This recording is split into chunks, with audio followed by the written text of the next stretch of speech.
They tell us the Fae left because they grew tired of our wars. They lie.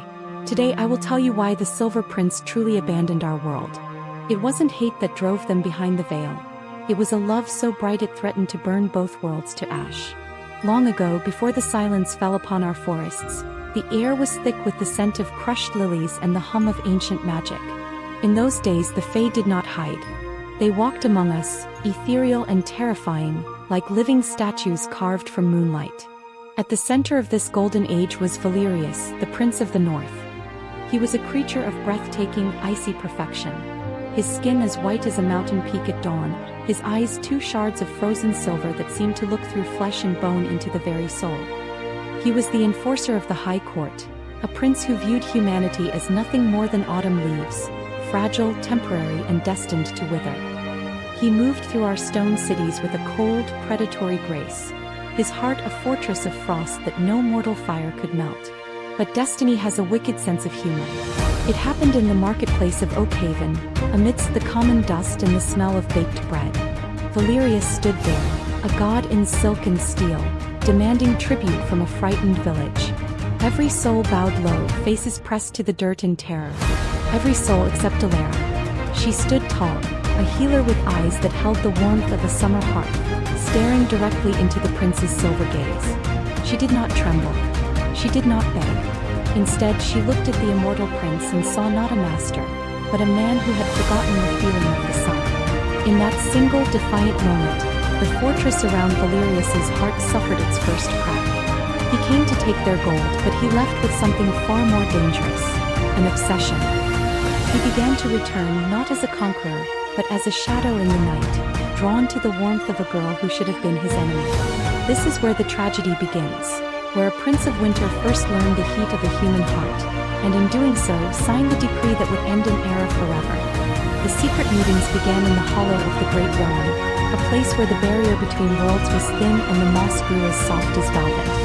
Valerius would descend from his crystal spires, his presence turning the summer grass to silver frost, just to hear Alara speak.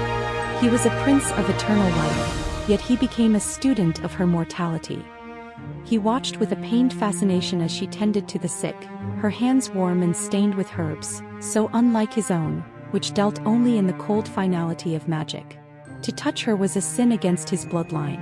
A Fae prince was meant to remain pure, a vessel of raw, elemental power untainted by the fleeting passions of men. Yet as the weeks bled into months, the cold prince of the north found himself unraveling.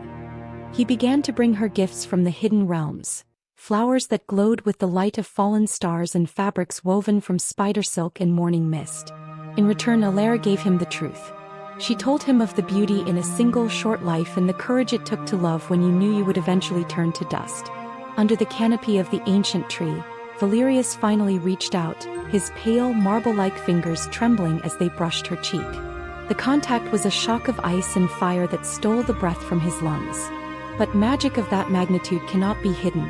The air around the palace began to shimmer with a strange, frantic energy, a reflection of the prince's inner turmoil. His father, the High King, watched from a throne of jagged glass, his eyes narrowing as he sensed the scent of humanity clinging to his son like a curse. The Fae court thrived on the belief that humans were lesser beings, mere cattle to be ruled. If a prince could love a mortal, the very foundation of their superiority would crumble. Suspicion turned to spies, and spies turned to whispers that echoed through the halls of the immortal city. The spark had been lit, but it was no longer a secret warmth. It was a beacon, and the storm of the High Court was already gathering to blow it out. Hey buddy, if these tales move you, if you feel the pull of the ancient world, then stay with me.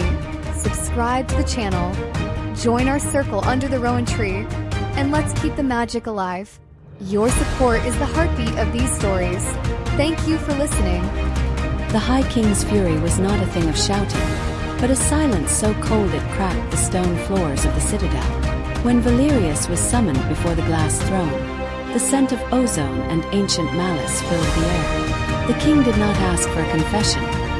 He threw a vision into the air, a shimmering image of Valerius and Alara beneath the Rowan Tree. To the Fae court, it was a portrait of a god debasing himself in the dirt. The decree was immediate and absolute.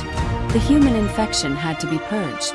Valerius was commanded to lead a vanguard to Oakhaven and personally strike down the woman who had dared to touch his heart, or face the stripping of his wings and 1,000 years of tormented exile.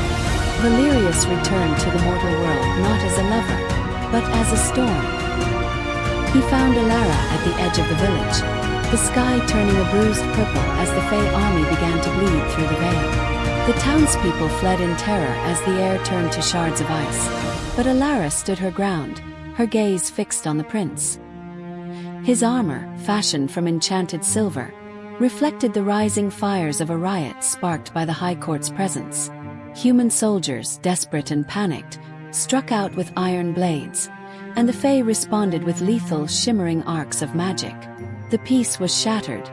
The blood of both races began to stain the earth. In the center of the chaos, Valerius gripped the hilt of his blade, his knuckles as white as his skin.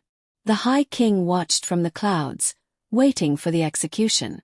Valerius looked at Alara, at the warmth in her eyes that even fear could not extinguish, and realized the trap.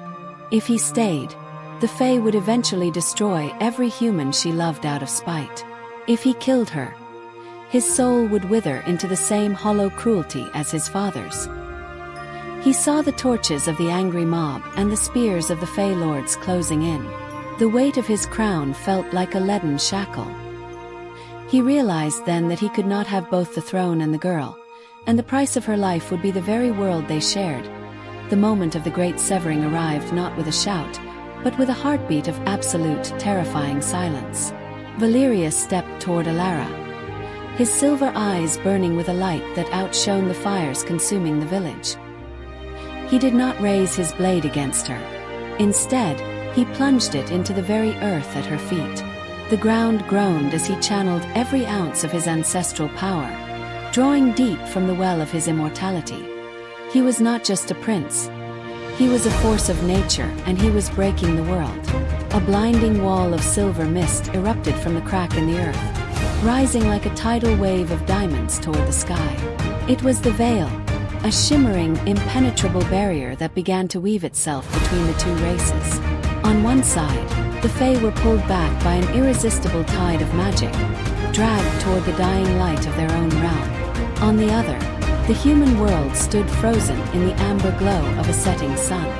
Valerius stood at the very edge of the divide, his hand outstretched, his fingers pressing against the translucent surface of the barrier as it hardened into a wall of glass and memory. Alara rushed forward, her palms meeting his through the cold, shimmering mist. For one final breath, their eyes locked, warm brown meeting frozen silver. In that silence, 1,000 unsaid vows passed between them. "Live," he whispered, though no sound could cross the divide. "Live for both of us." The light flared one last time, a brilliant, agonizing white that forced the world to close its eyes. When the light faded, the Great Rowan was gone. The towers of glass had vanished. The Prince of the North was nothing more than a shadow in the fog. Today, we look at the quiet forests and the empty hills, wondering where the magic went. We tell ourselves they left because they hated us, because it is easier than believing the truth. Valerius did not retreat out of spite. He chose an eternity of longing over a single moment of her blood. The Fae live on the other side of the wind now, separated by a love so vast it required a world of its own. And somewhere, behind the silver mist, a prince still waits for the day the veil might finally grow thin enough to break.